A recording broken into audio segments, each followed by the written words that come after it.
ഒരു ചെറിയ നൊസ്റ്റാൾജിയ. ദേ ഈ മിഠായിയൊക്കെ ഓർമ്മയുണ്ടോ? പണ്ട് സ്കൂളിൽ പഠിക്കുന്ന കാലത്ത് കഴിക്കുന്ന ദേ തേമിഠായിൻ്റെ വേറൊരു മോഡൽ ഉണ്ടല്ലോ, റൗണ്ട്.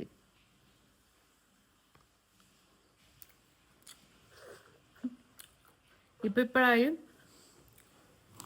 സോഷ്യൽ മീഡിയനകത്ത് ഇത് മേക്ക് ചെയ്യുന്ന ഓരോരോ വീഡിയോ കാണുമ്പോൾ തിന്നാനേ തോന്നൂല.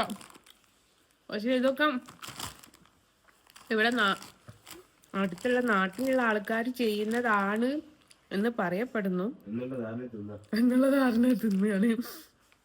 അല്ലാതെ വേറെ ഓപ്ഷൻ ഇല്ലല്ലോ. ചിലത് കാണുമ്പോ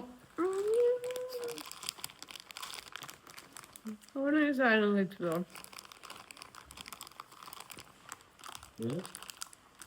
പൊട്ടിച്ചോ.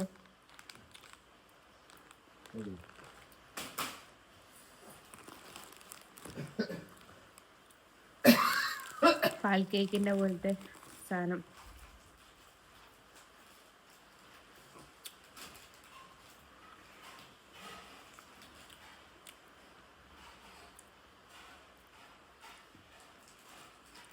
പണ്ടൊക്കെ മെയ്ഡ് ഇൻ ഇന്ത്യ എന്നൊക്കെ എഴുതുന്നതിന് പകരം ഇന്ത്യയൊക്കെ മുകളിൽ മെയ്ഡ് ഇൻ സരസ്വേച്ചി ഭാർഗവേട്ട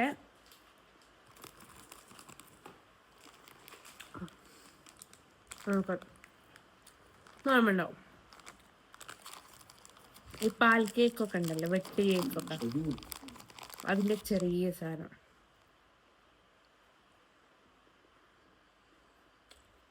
അങ്ങനെയൊക്കെ ഒരു ഒടുക്കമത്തെ ടേസ്റ്റ് ആട്ടോ ഇതിനും. ഓറ് മധുരവും ഇല്ല, കുറച്ച് കട്ടിയുണ്ട്. പല്ല് വേണം, പല്ലില്ലാതെ ഒന്നും നടക്കൂല മക്കളെ. വെപ്പ് പല്ലാണേ പോയി. അതിന്റെ കാര്യത്തിൽ തന്നെ തീരുമാനം എടുത്തു. അങ്ങനെ കഴിച്ചു. അത്ര കട്ടിയുണ്ട്, പക്ഷെ നല്ല സുഖമാണ് തിന്നാൻ. അപ്പം ഇതിൻ്റെ ഇടയിൽ കമൻ്റ് ഇടാൻ വരും, അവർ തിന്നാനായിട്ട് ജീവിക്കാം. അതെ, ഭയങ്കര നൊസ്റ്റാൾജിയ ഫീൽ.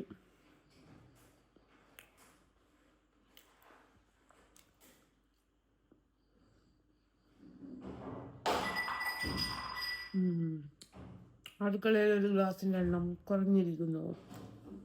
ആ ഒരു വിവരം നിങ്ങളെല്ലാവരെയും ഔദ്യോഗികമായിട്ട് അറിയിക്കണം. ഗ്ലാസിൻ്റെ എണ്ണം കുറഞ്ഞോ? കുറഞ്ഞില്ല? എന്തോ വിളിറ്റി? ഓൻ എന്തോ വിളിവിറ്റി നോക്കിയതാണല്ലേ. അപ്പോൾ അങ്ങനെയാണ് ഗൈസ്, ഒരു പ്ലേറ്റ് ചോറ് തിന്ന് വരികയാണ്. അതിൻ്റെ മേലേക്ക് സൈഡായിട്ട് തിന്നതാണ് കേട്ടോ. ഓക്കെ, ടാ.